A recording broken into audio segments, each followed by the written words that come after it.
with her. You do have Farley energy. I do. Yeah. That's what people. Oh, That's okay. what people say a lot. That, or they call me the Penguin from Batman. So you know what? Both very physically flattering. Very physically. I already know if 100.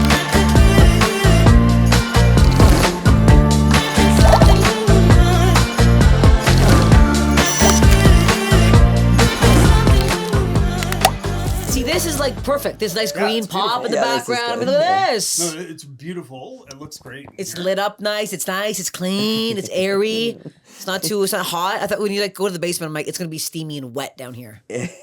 That's what I assumed to be very moist. It's not. Laundry. Yeah, I feel like a laundry's gonna be in the corner. I'm gonna see your wet jizz socks in the corner somewhere. I'm gonna be sick. Guys, that is the sound of Steph Tolev, a rising comedian, one of our favorites here in this house with me and Naveen. Absolutely hilarious. She's going to be at Zanies in Chicago. I am. She's going to be at Zanies in Nashville in November and December. So go check her out there. Steph, thank you for being here. You're amazing. Thank you. We have enjoyed your clips, your sketches. Thank you. The ice tray. The ice tray is really taken off. Turns out when you do a very clean clip, people like it. Because I'm used to doing nasty shit. So apparently when you do a nice, one singular clean thing, people are like, oh, I can actually share this. And it's relatable. Oh, yeah. When you make the content clean. Yes. Turns out. And also that's just something so universally relatable. You know what's funny? I have a daughter. She's 15. And their humor is that's what kids like. Mostly. Kids are like, most people are not dirty in any way. Maybe boys are out of their minds. You think they're dirty? I don't. I think everybody is. I think more people are clean. Look at that clip. That clip has 900,000 likes or whatever it has on it. On the internet, sure. But I think when you go to see live shows I've been doing stand-up for 22 years. Yes. Watching the way people react to dirty stuff and the way they react to clean stuff, especially in the clubs, is much different. So I'm coming from that space where I'm at the clubs every weekend and I'm watching, like, if I say something kind of clean, it is okay. But if I'm like, my pussy looks like roadkill, everyone's like, ah, like losing their mind. Which is like stupid. Well, but I think the internet, I think that it is better on the internet, but I think live dirty works better. Right. Well, there's no teens in your show. No, but I did turn a couple. I turned an older couple that I knew didn't know who I was because they're in the front row. Because I know my fans. They all have septum piercings. They all have dreadlocks. They have green hair. They're all lesbians. So this was like... all your friends are lesbians. You're huge with lesbians? Yeah. Look at me. But you are straight. I am straight. And it's I know confusing. you have a boyfriend, too. Yes, I do. I have to keep telling people, reminding them that I'm not gay. You see me walking on the hikes on Griffith. I look gay as hell. I got my golden retriever. I'm mulleted up, no makeup. That's why I plastered it on today. I was like, I'm straight. I'm wearing eyeshadow. But yeah, I had this couple in Edmonton, and right away I'm like, you guys got free tickets, and they're like, yeah. I go, because you wouldn't sit front row like this. And I started, and they were kind of like, and then I said one joke about how I have a stand-up boyfriend. I saw myself in the mirror, and I looked like a pig running to a trough, and it got him, and he was keeled over. I'm like, I knew I'd get you. I knew you'd get it. And then by the end of it, they were loving it. So I think most people like dirty, but they're just ashamed to laugh at it, or they're embarrassed. They don't know if they can. But then when they see other people enjoying it. Something incredible about you that I read was that you received awards for your sketch comedy like 10 years ago. Yeah, a while ago. Lady Stash. But then you also, best sketch in Canada, but then also best stand-up. That's incredible to do both. Well, you won best Canadian stand-up. Well, you have to nominate yourself and pay $60. So let's not act like this is a big. It's so Canadian. Yeah, I mean, you have to pay into the healthcare, and then no one saw that I had been nominated like 5 years before that. It's a whole thing, right? But still, that's impressive. Yes.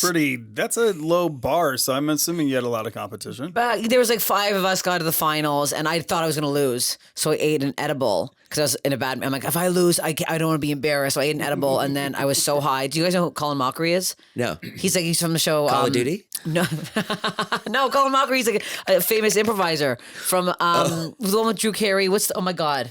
Poor improvisers. They never get their due. They really do. They never, other than Ryan Stiles and He Wayne was Brady. on that. He was Ryan Stiles' guy. The bald guy with him. Oh, the bald guy? Yes. Colin? Yes. Oh, what's his name? Colin Mockery.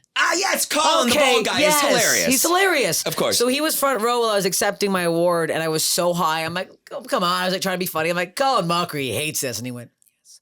And I was like, oh, because it wasn't funny and I was bombing so bad. And then I was like so embarrassed after. After you won. Oh, yeah. I was up there excited my thing just so high, making no sense at all. I was like, I'd like to thank my parents. They didn't show up. And I was like, it was bad. It was bad.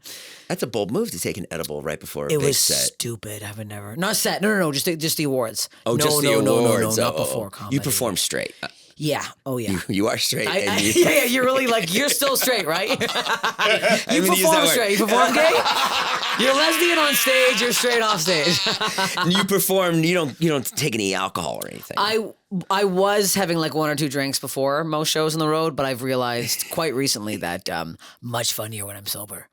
Oh, what was I doing up there? Slurring? Yeah. I slurred once and I felt bad. They're bringing me back to the club in Vermont, but actually this weekend. But I'm like, a big lesbian hangout there. Big lesbian hangout. And I drank way too much. Me and my opener were like, somebody gave us a comically large bottle of wine and it was like 78 glasses, I swear to God. So we were just like, we got on stage and I was like, eat it up, everybody. And I was like, oh, and I rewatched the tape. I'm like, maybe there's clips in there. Oh, no. It was bad. I got to say, I follow a lot of comedians. That's my passion, and I love comedy.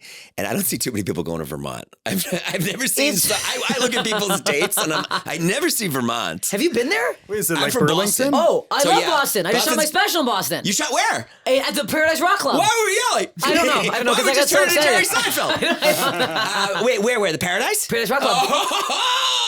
Thank you. I know. Ooh, very nice. I know, because I picked Boston because it's the first place I got like a standing ovation on my tour last year. Yeah. And because Bill loves me, so all Bill's fans are from Boston. Yes, so it was a good crossover, and I was so happy I shot there. How great is it to be in the nuzzle of Bill Burr? It must feel so good. I'm so lucky. Yeah.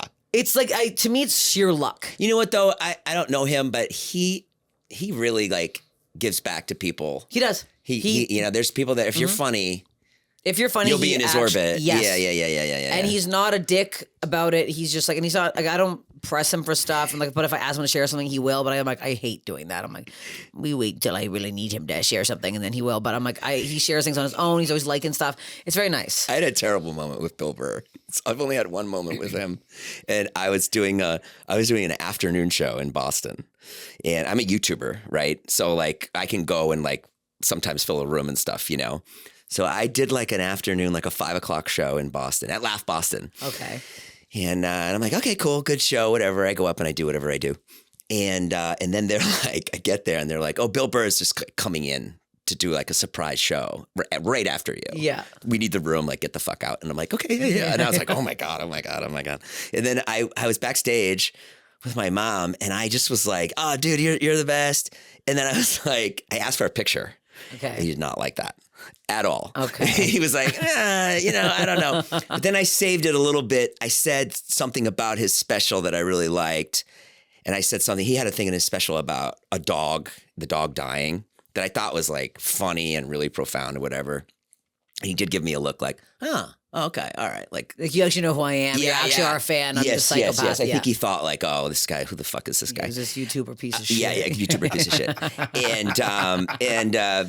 But it was good. I saved it a little bit, but I did not get the picture. You did? You know what? I mean, when people ask me for a photo before a show, I say no.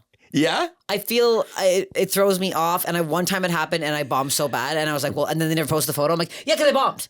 You shouldn't take the photo before. Wait till after. Why would a photo throw you off? It's just a quick like, oh, hey, what's up? Because it's like, I don't know. It's a luck thing to me too now. I'm like, it needs to be after. Because I do a meet and greet after. I'm also lingering around after for an hour and a half after my set. I'm like, come talk to me then. Before a show, I'm in my head. I want to focus. I don't want to be mucking around. Yeah. And also, not a lot of comics do a free meet and greet, and I do. I'm out there, literally, I just did a theater run, and I'm out there for an hour and a half after, being nice. I like doing it, but I'm like, I'm so tired.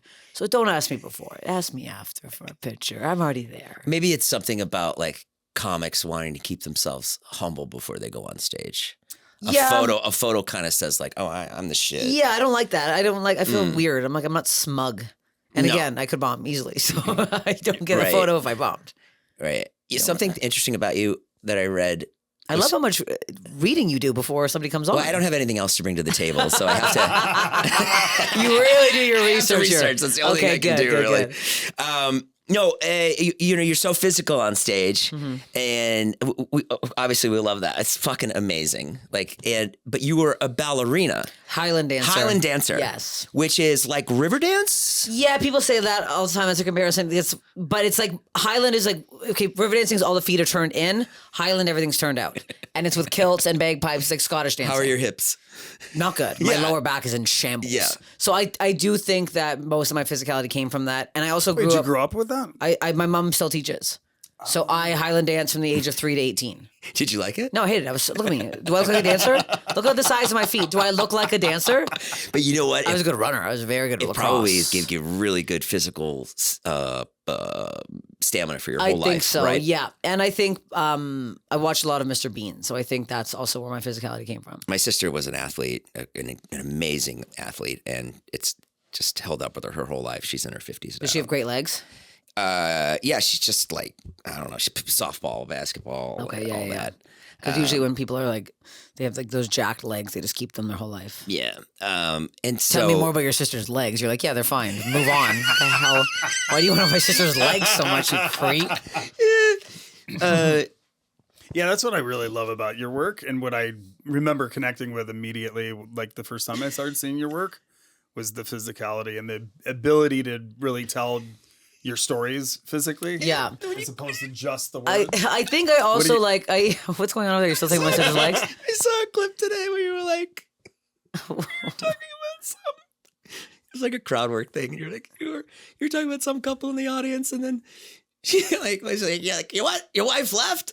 She had to go home. She's like, she's probably going to get alone with the vibrator. Oh, yeah. That guy was... Then you go, I'm going to go home with the vibrator rather than watch this pig. Yeah, that guy was Call not yourself laughing. a pig on stage. I love calling myself a pig. But I feel like my physicality relates a little more to people because it's really not forced. Like, I don't know what it is. The second I walk on stage, I have this like burst of energy where I'm like, because sometimes you watch people and you can tell that like their manager said, you got to be more physical on stage. And they're like all of a sudden walking and doing these arm motions that they would never do. And it's so unnatural with what they're talking about. But I think because I'm like, I don't know. I don't think what I'm doing. It seems way natural. It doesn't seem forced at all. Yeah, or people think I'm on cocaine. A lot of people think I'm on cocaine up there.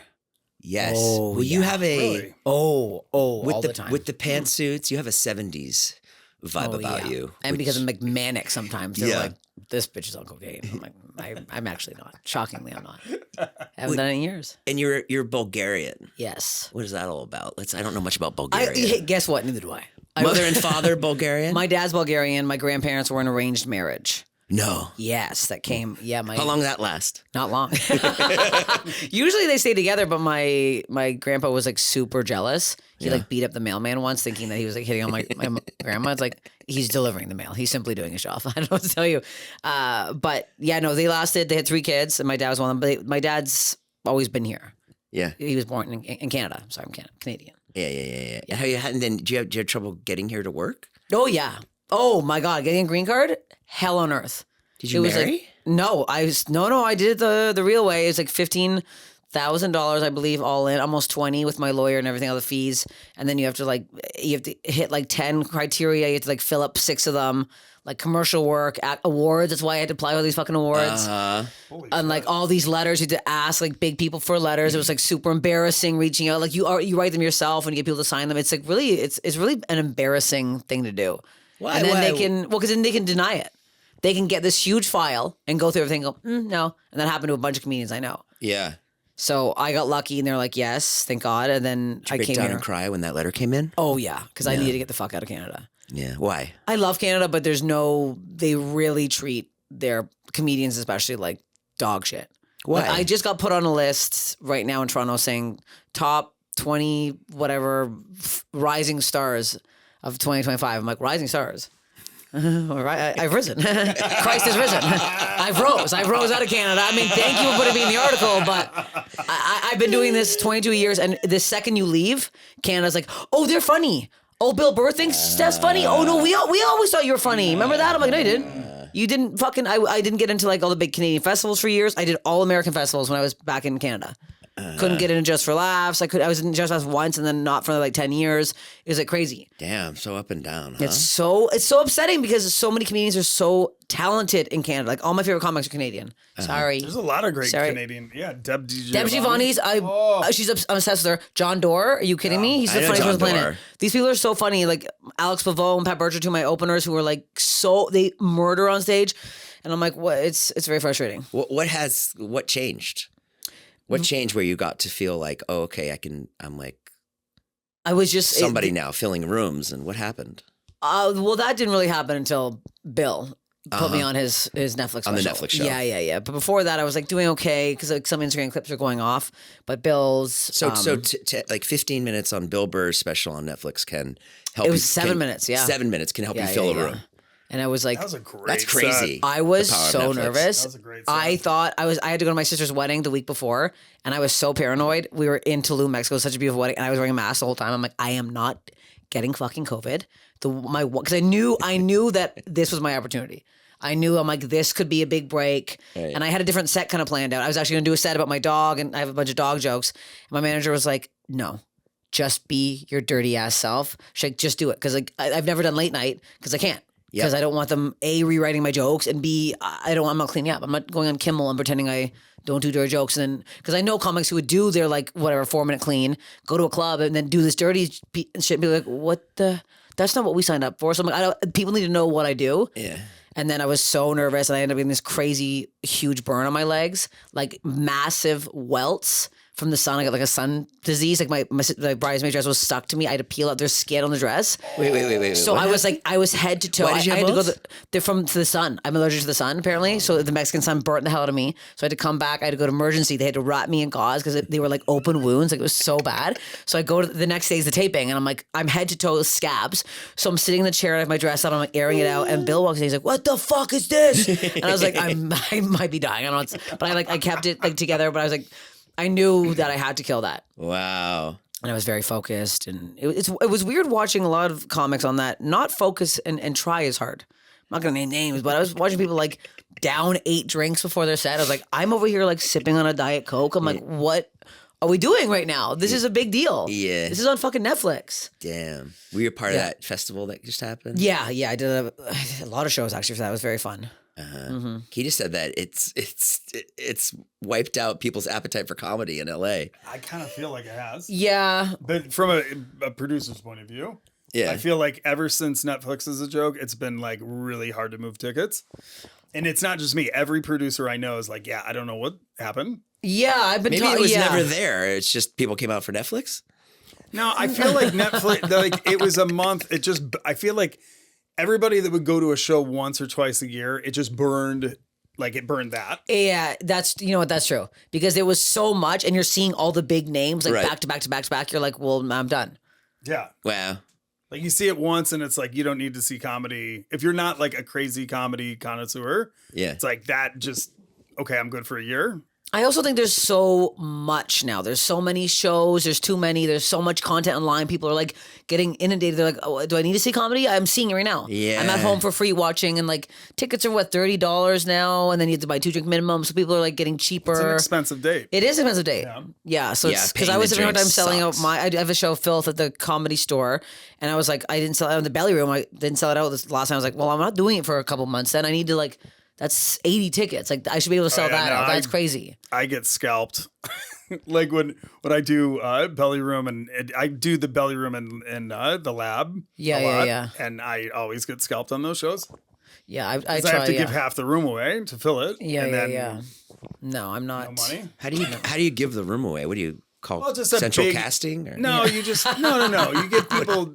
I give everybody guest lists. You know what I mean? Because I want the room full. You know what I mean? Yeah. But the problem is, if you've got like $400 or $500 of expenses, and you bring no money in, even if it's packed, you don't get a piece of the food and beverage. No. So yeah, that's very frustrating. You miss doing sketch comedy? I do. I still do it with my sketch partner, Allison. I was talking to her on the way Allison Hogg. Allison Hogg, yeah. She's fucking incredible. We're thinking of doing a show in March in Toronto. The Toronto Sketch Fest is back, and we've been asked to maybe do a show, and I think we're going to do it. How hard is it to write a sketch show? So easy. With Allison, I've never met somebody that I just go, oh, what's this idea? And she goes, okay. And then we'll like kind of talk through it and then we'll just do it on stage because our sketch has always been very loosely improvised. Yeah. Because we started an improv troupe together. Yeah. And it's like, when you find somebody that you work with so well, comedy's easy. Yeah. Because it's like, we always compare ourselves to like Spade and Farley because I'm like the overtop one, but she's like a very funny straight person. Like, you know, sometimes you see straight people that are like, they don't take the joke, but she still has like one-liners that are funnier than what I'm saying, but I'm just being wacky as hell.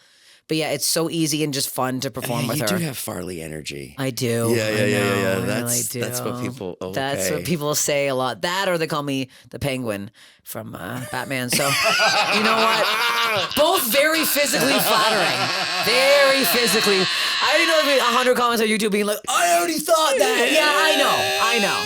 How fucking cool would it be to have a woman penguin, though? You wouldn't even need prosthetics. Cool. You wouldn't even need them. I'm ready to go. You're putting in Farrell. How long is he getting into character? You don't need that. We need nothing here. I think you definitely need to do a penguin sketch. I do. Did you watch the HBO show? No, I should. I only watched Law & Order SVU. I have a sick problem. That's it. That's all you watch? No other show.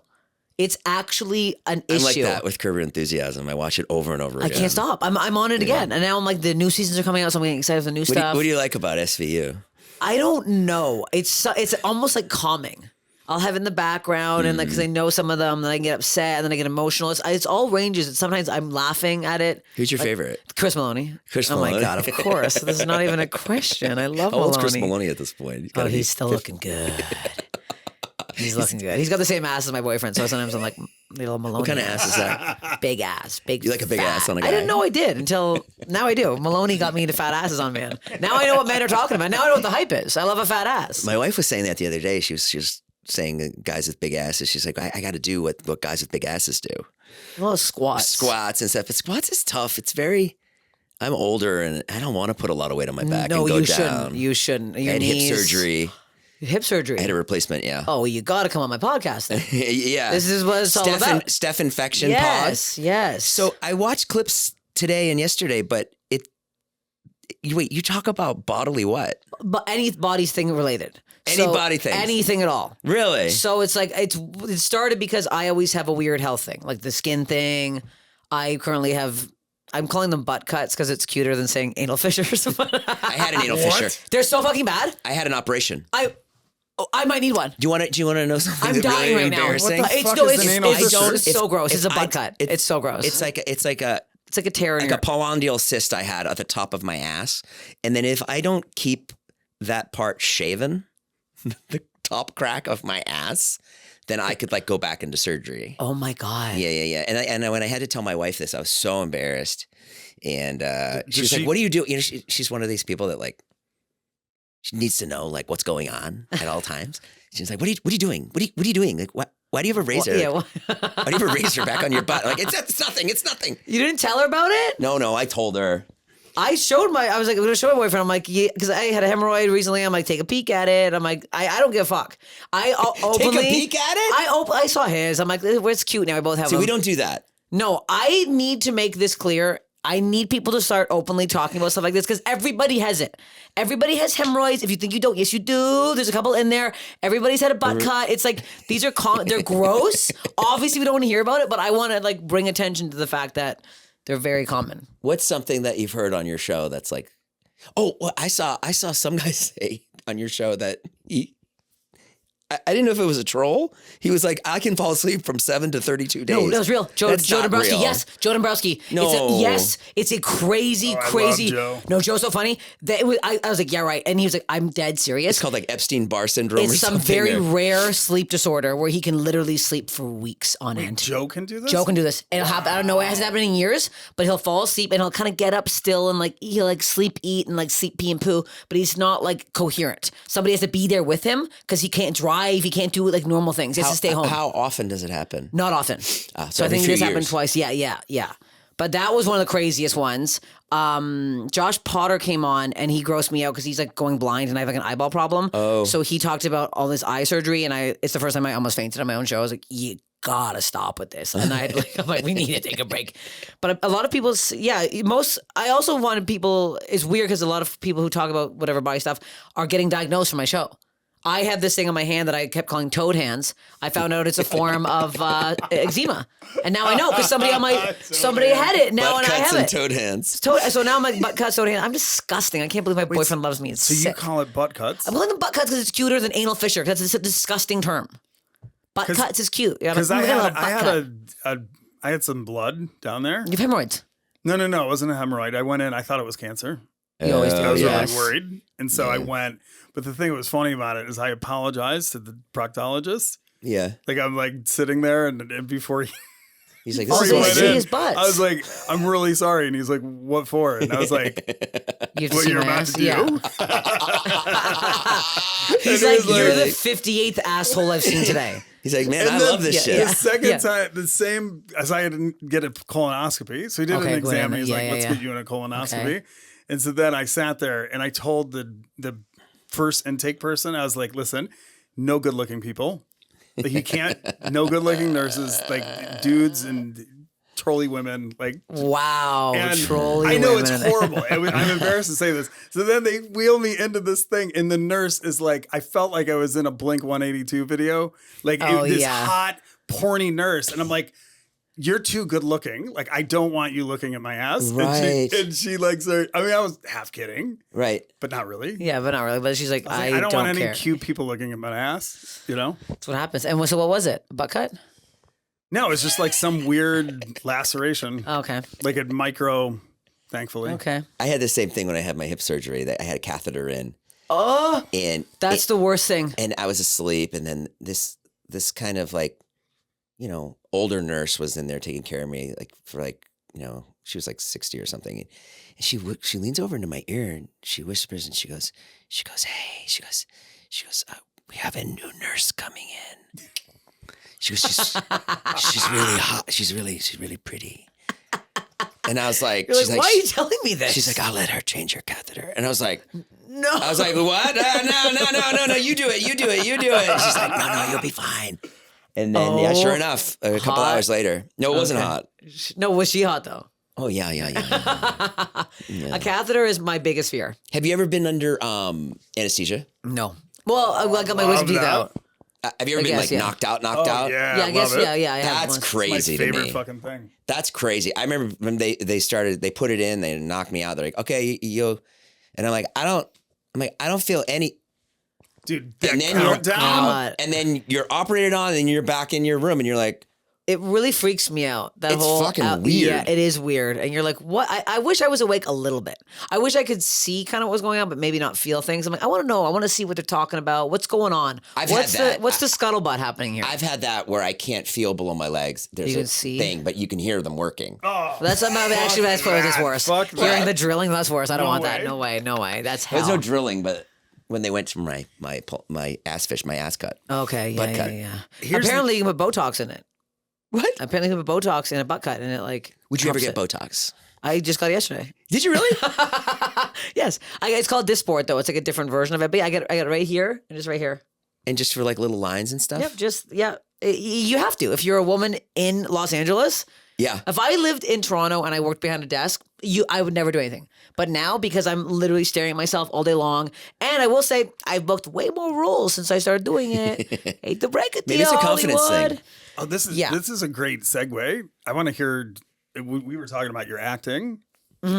Talk to Yes. us about that. What's because you Old were in Dogs, old, we've seen old you. dads. Old dads, yeah, Drugstore yeah. Jim. Which Saw I you? really, Oh yeah. Yeah, great. I really wish you had way more screen time in Old Dads. It was- I wanted to see that character loved Old Dads. way I loved longer. Old Dads. It was But, right. It was right in yeah. my wheelhouse It because was- I'm a dad. It was also it was such a good, heartfelt, funny, nice movie. Yeah.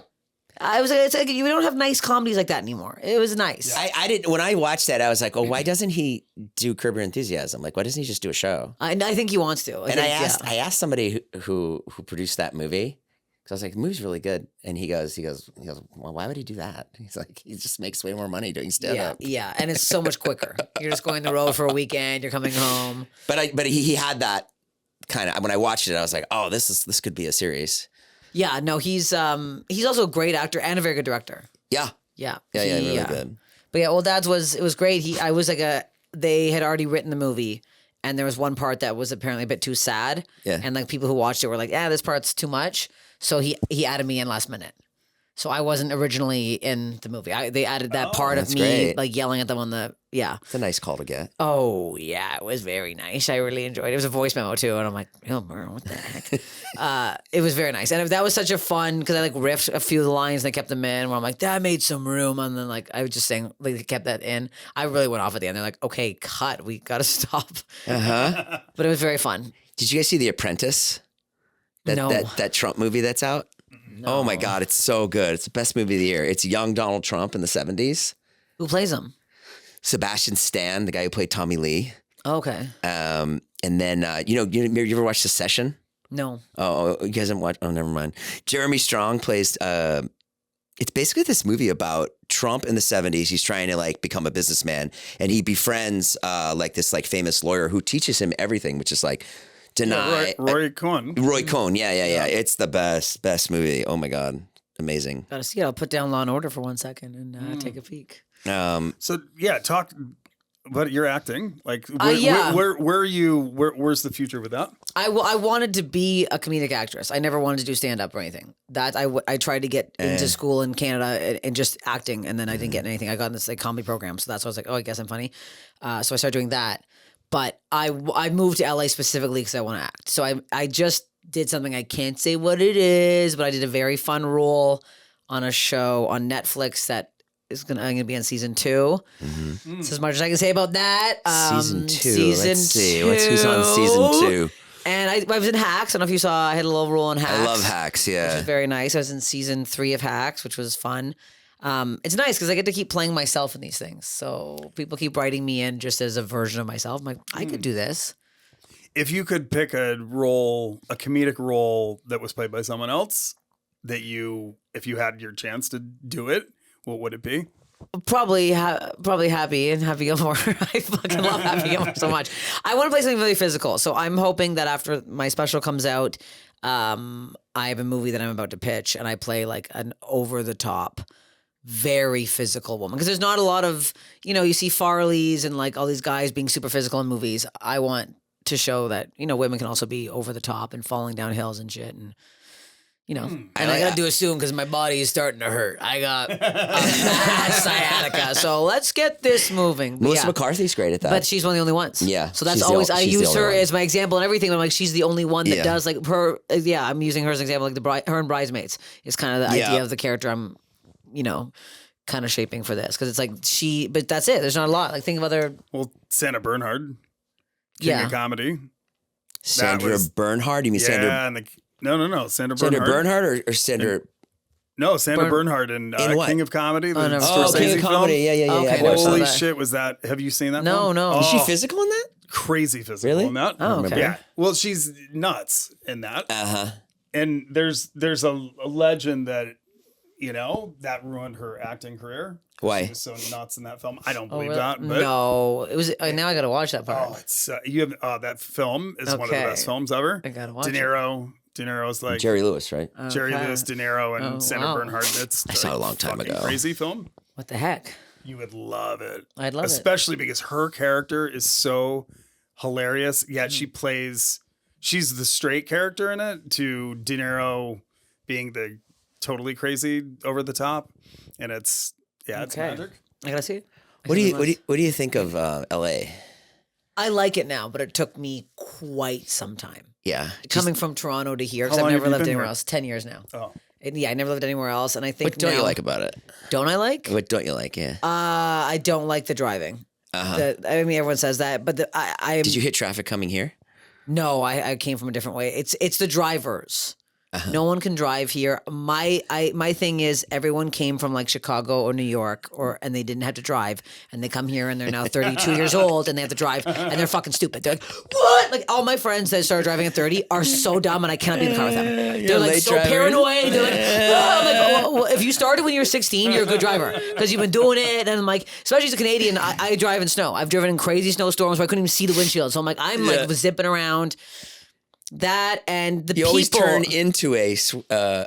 You turn into a swill. You don't turn out. Yeah. But now because I'm dating a very nice man, the dating scene here is the worst. And I can say that as a woman who's been on Tinder since it started. I was the first woman on Tinder.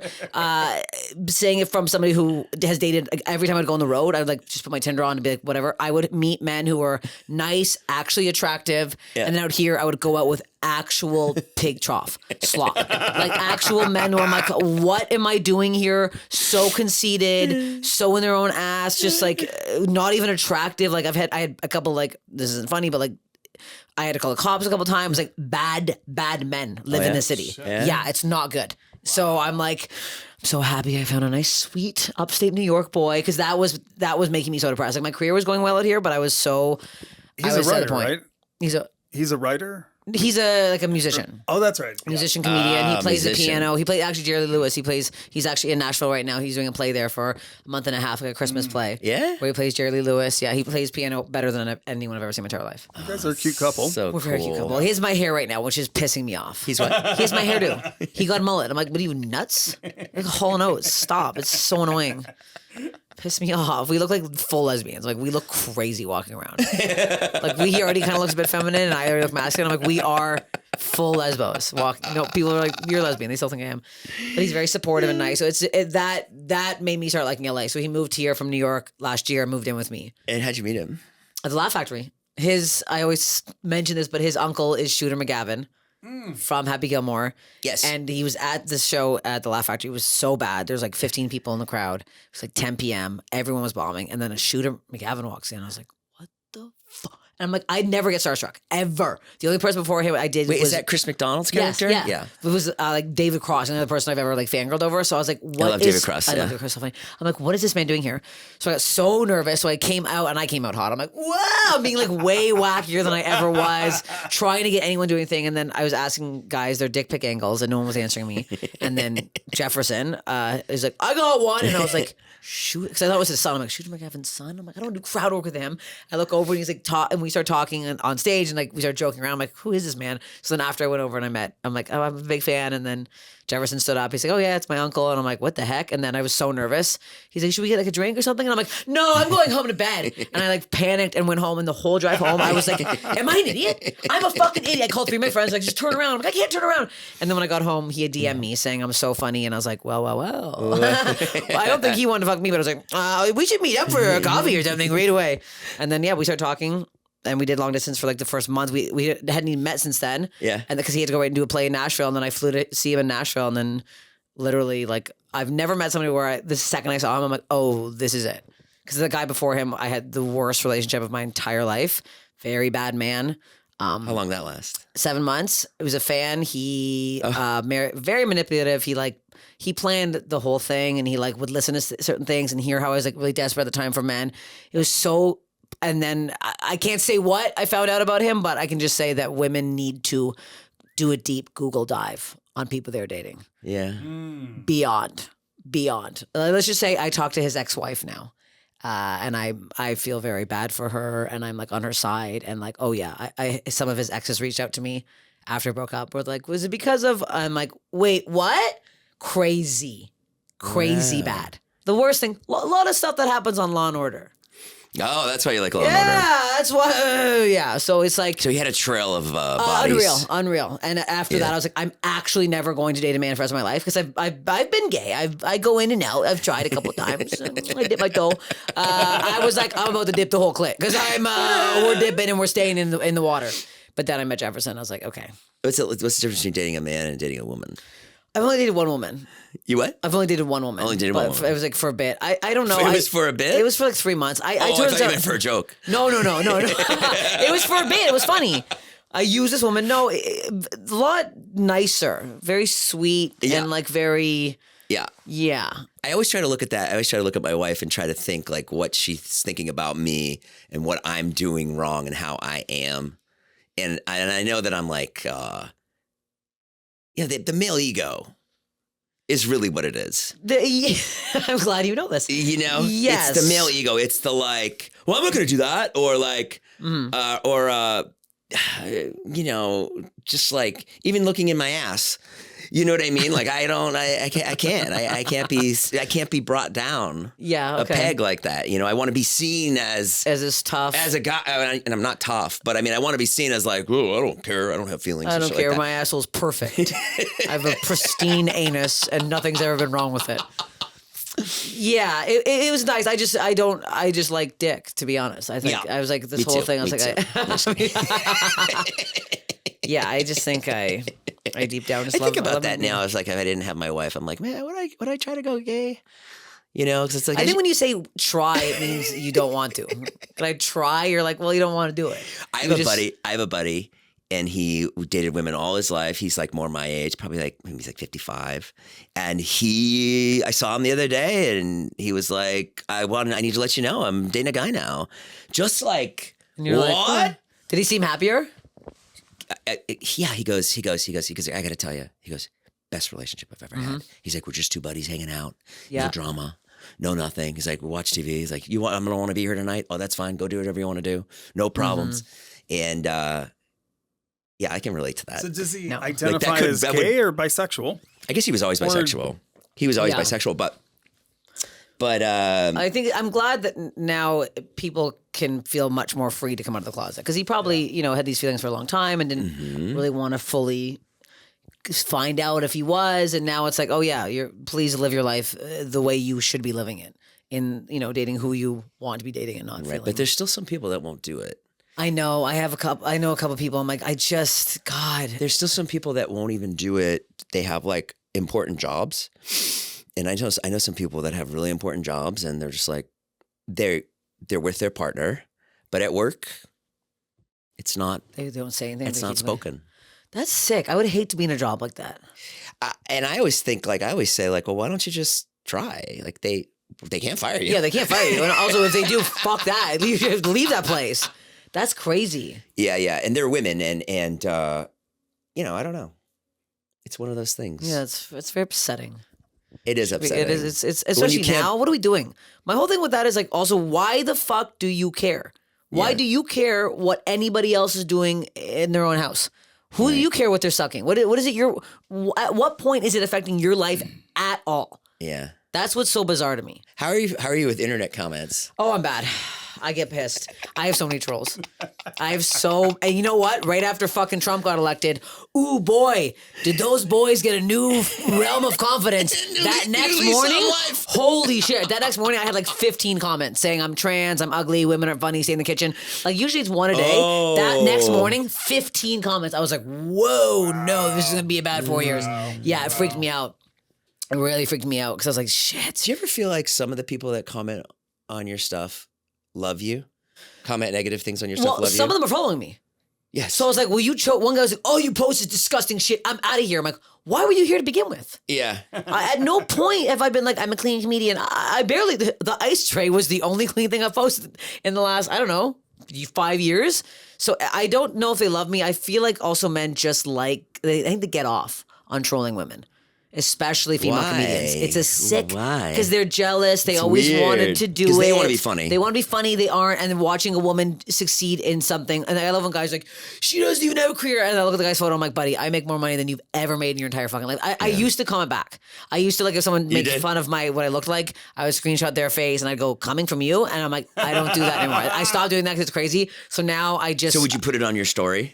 I would. I stopped now. I immediately. Tell us about that. That's really funny. Oh, it was bad. Because then I would tag the person, like, this guy said this, and then I'd put like the comment. Yeah. And then my fans would like get pissed and go after them and stuff. But now I'm like, I don't even want to give them that attention.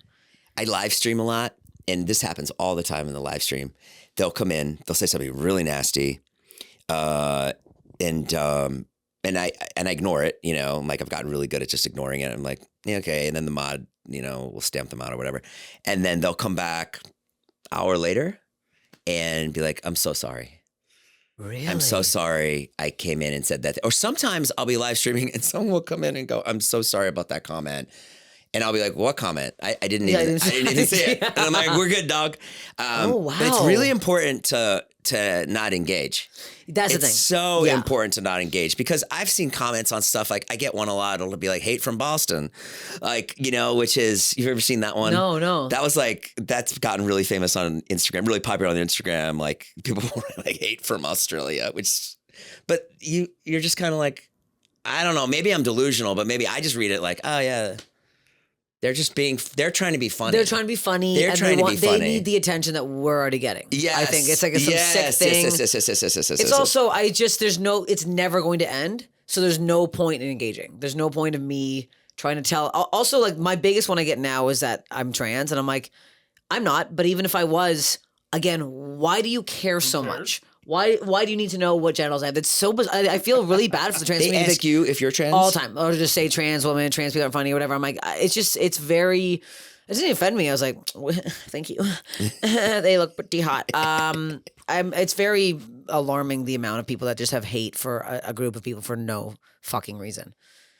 It's sad. It is sad. But yeah, most of my comments are women aren't funny or that I'm a man. Those are the two. The best is when you get like a brutal comment and then you click on their profile and it says like Jesus first. Always. Every single time it is. Or happiness is life. And I'm like, bitch, you just said the most hateful thing on the planet. Yeah. Yeah, but I stopped now. I stopped. Mother of two beautiful twins, like. Yeah. I get very few female trolls. Oh, good. Very few. I would say 1% of my trolls are women. Uh-huh. Oh, yeah, it's all men. Men just in general do not like women still. I think it's still a deep-rooted thing. You're speaking on the election, I think, right? Oh, well, yeah. Look, I can't vote. I'm Canadian. Right. But I feel like, as you know, in this lifetime, a female president will not be nominated. That was kind of a fucked election, though. It was. And they brought her in. They brought her in at a bad time. 8 weeks in. What did she have, 8 weeks? Also, she should have done the big pods. Yes. She should have done Theo. She should have done Yes. Rogan. Big mistake. Why didn't she? I don't know. Whoever her PR people fucked her. Because if she had done both of those, I think it would have been a very nice balance to see her on there. Because it's not like Rogan was still talking to him just in general about whatever. So having her say her opinions in her 3 hours. Do you really think that him going on Rogan and Theo's changed the vote? I do. I honestly do. I don't think it did. I don't believe that. I think it did a little bit. As much as I love those two guys and I love those two podcasts and I think the amount of men that weren't going to vote or the lazy thing, I think Rogan has some power over men where whatever he says they will do.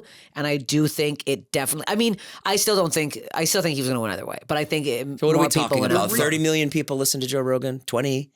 No, it's like, I think it's 60. It's great. It's the most listened to podcast on the planet. But the reason it's always number one. It's not number one anymore. It's not? No. Who's number one? Two. It's two. Yeah, but how do you know? I saw TikTok the other day because I have nothing else to do, and I love Joe Rogan. But 60 million, huh? That could sway. That could sway it a little bit. That's what I'm saying. I think the reason why I don't think it would swayed is because Trump got 1 million less votes than he got in 2020.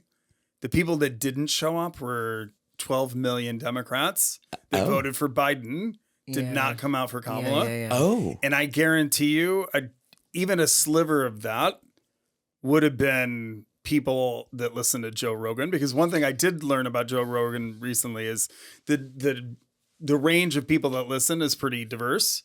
I assumed it was all cis white guys, but it's not. It's like Democrats, independents, Republicans. There's a huge range that listen to him. Okay.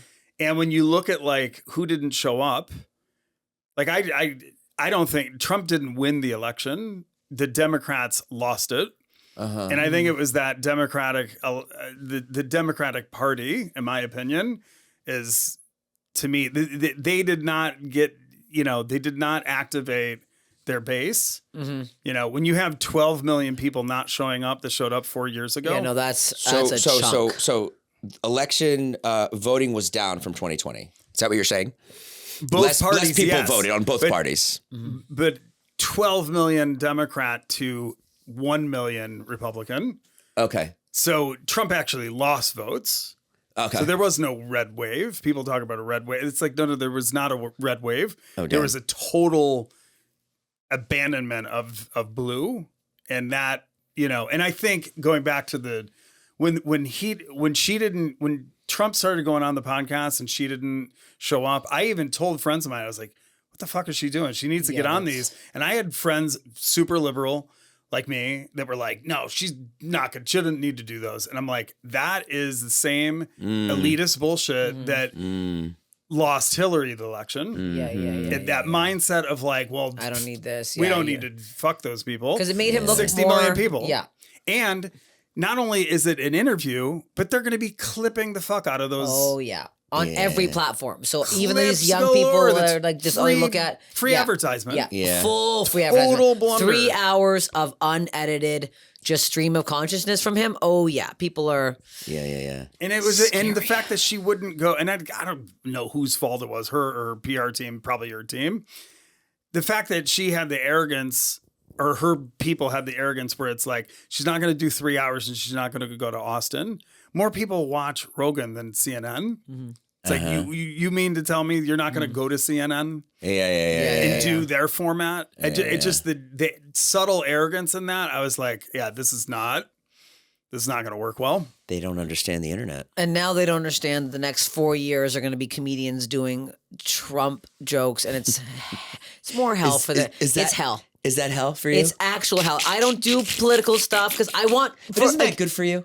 Well, yeah, because in other words, you don't do that. No, I don't do that. I don't want to do that. I don't want to think about it. Right. All it is looking Trump. I don't want. I hate thinking about it. I don't want to see it. So I'm like, and the other day at the store was funny because it was like Marin, Whitney, Trump, and then I went up. I'm like, my butchie, and it's like it was just like I did well because the crowd like needed a refresher. They needed a minute to go. Okay, we're not. Yeah, it was a nice palate cleanser. So I was like, it's. And then it's like all these guys at the Woodwork think they can do a Trump impression. I'm like, you can't. There's 4 people that can do it. Shane Gillis, James Alonzo Johnson. Let them keep doing the Trump. Let everyone else stop with it. Yeah. He's a Trump impression is tough too when he's like so funny too. Yeah. There's really nothing funnier than watching him. I think Shane and James have the best ones though. Yeah, they offered that to Shane Daryl Gillis. Hammond's got. Did you hear that? Oh, Daryl Hammond's good. Yeah. For what it is. Did you hear they offered that to Shane Gillis? Yeah. He turned it down. Of course. Why would he? He's doing so fucking well. Yeah. On what planet would SNL be like, yeah, do you want to come back? No, you kicked me the fuck off. I have a hatred towards SNL. I love SNL. I love everyone that's on it right now, but have you ever auditioned? No, that's why. I have sent in a tape 15 years straight. Everyone's like, why are you on SNL? 15 years straight? 15 years straight, I've sent a tape. Do you make a new tape every year? Yep. I've never once got a live audition. Really? And I've seen the people that give live auditions too, and I'm like, they can't follow me in any clubs. So I'm like, what the heck? Some of them can, but I was like, the last 2 years list, I was like, I'm actually never sending a tape again. So I haven't. It's been 2 years now. The last tape I sent in was my Netflix tape. I go, fuck it. I usually do all new characters. I go, no, fuck this. Send in my Netflix tape. I'm like, nothing. Okay. I used to work there, and then I auditioned one year. I auditioned the year that Fallon was there. Yeah. The year that Fallon got it, I auditioned. Yeah, I had one audition on the stage. On the stage? Yeah. I was young. It's terrible. Terrible. I asked for a boombox at the beginning of the audition. Bad move. And it's just silence. Okay. Just silence. Because I had to play. That's how long ago it was. I had to play a CD. Okay. Oh, and, wow. And no one told me. I was just like, I have a CD. I was really young, and there was just, it felt like 5 minutes just of silence, and then someone brought me a box, and then I did it. No one laughed, and I got off. Oh, God. And then for a couple of weeks, though, my agent was like, "You're in the running, and I was like, "Am I?" I think they all say you're in the running all the time, and you're never in the running. You're on the bench. I had worked there the year before. Okay, so it was. Like that used to be my dream. My dream when I was like, sure, I was a comedic actress, dream. and then I'm like, I would see my friends get on. I'm like, and now Sarah Squirm's on, who I love, but I'm like, well, we both look. We're both gross. We both have mullets. She's Jewish. I look Jewish. It's not happening. Yeah. So I'm also like, I think my time is past now. I want to get on and do like I want to host it. What do you think about host this shit? You will. What do you think about Elon Musk making that woman Chloe Fineman cry? Did you hear that? No, I didn't. It was like a thing that she came out. She deleted the post, but she was like, "I just want to let you know that the person that Elon Musk made cry was me." She's like, "I gave my sketch. She said this wasn't funny. Blah blah blah blah blah." He said it wasn't funny. The Yeah, most yeah, yeah. unfunny man on the planet Earth has any opinion on anyone else's sketch. Yeah. Are you crazy? Yeah. Has he seen himself? Does he think he's funny?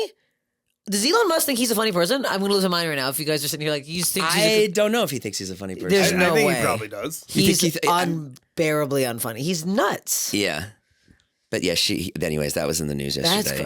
He made her. I mean, I think he watching thinks Law he's and a Order. lot I of missed. things that he's Yeah. not. He thinks he's someone who can jump in public, and he's got to stop doing that. He simply, That was kind of funny, actually. That was funny, but in the wrong ways. He simply needs to stop. What makes you happy?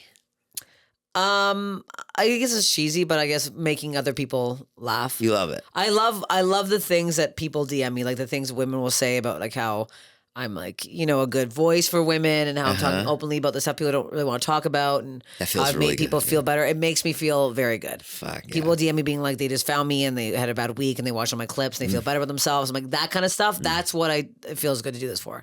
Yeah, damn. Yeah, I know. And my dog, my golden retriever makes me so happy. You've seen my dog. Yeah, She's so your cute. dog's cute. She's so cute. And my boyfriend. And my family. I got a very supportive family. Very supportive. You do? They weren't at first, but now, my dad and my sister are super supportive. Why weren't they supportive? They want you to be a comic? They love it now. Yeah, they came and saw. I opened for Bill in Toronto at the Scotiabank Arena, which is the biggest arena in Canada. Oh, damn. It was crazy. And they came and like sat off stage. And I just looked over and they're both. My dad was like crying, and Bill's staring at me. I'm like, what the fuck is going on over there? Yeah, very supportive. But they didn't necessarily get it at first. No, repulsed. Really? Yeah, I think my mom was, because my mom teaches Highland dancing and she's got like a big Highland dancing network of like, Highland dancing is weirdly very large. It's like huge in Scotland and it's all across America and Canada. There's competitions every weekend. So it's very big. It's bigger than you would think. So I think she was embarrassed that all of those like dance teachers and like judges would be like, this is my daughter. She's gross. And it's hilarious because they come out to all of my shows. What does it look like? Picture kilts and bagpipes. And what kind of moves do you do? Just like you're bouncing up and down. Your arms are up. Your arms are down. You've never seen Scottish dancing? Google it it's on YouTube. I mean, I'd love to see you do it. No, I'm not doing it. I need to be drunk if I'm doing that. Wait, what is it called? Scottish dancing? Scottish Highland dancing, Oh, yes. okay. Yes. I played the bagpipes for a year because of it. But yeah, it's Is your mom Scottish? no, it makes no sense. Nobody's Scottish in my family. My grandma was like English or something. It's very strange. Well, thanks for being here. Hey, thanks for having me. This is awesome. You gotta come do mine. I need to hear all about this hip replacement. Please. Anytime. I can come next week, the week after, Okay, this great. year, Wow, next year. Wow, nothing but time with this guy. Nothing but time. And you're going to be at Zany's. I'm gonna be at Zany's November 29th, December 1st. Thanksgiving. If you want to piss off your family, bring them to my show. If you have an uncle that you think is creepy, bring them. Front row. Let me make fun of them. And then I'll be at Zany's Nashville December 15th. And Vermont, too. And Vermont. When does this come out? Monday. Oh, yeah, Vermont next weekend, the 21st, 23rd. Burlington, Okay. Vermont. Great food there. Where can they find you? Everywhere at Steph Tolev on my Instagram. And if you're on YouTube, please follow my YouTube. Yeah, Very hard to get people over there. YouTube My below. God. And go check her Instagram out. It's really good. There's a lot of funny sketches on there that I like them. They're like selfie made sketches. Oh, yeah, I Those do are a my lot favorite. of those. Yes, I yes, love yes. those. I love to see what somebody can do by Just like themselves. that. Yeah. You know what I mean? Yeah. Like There's a lot. I think that's like a real testament to how funny you are. It's like you don't have there's not a camera crew. No, you don't it's have just anyone you. else there. Yeah, it's yeah, like yeah. just you. And those made me laugh. So Thank you. yeah. All right. Thanks for being here. Thanks for having me. Okay, Steph. Bye. Bye, guys. Thank you.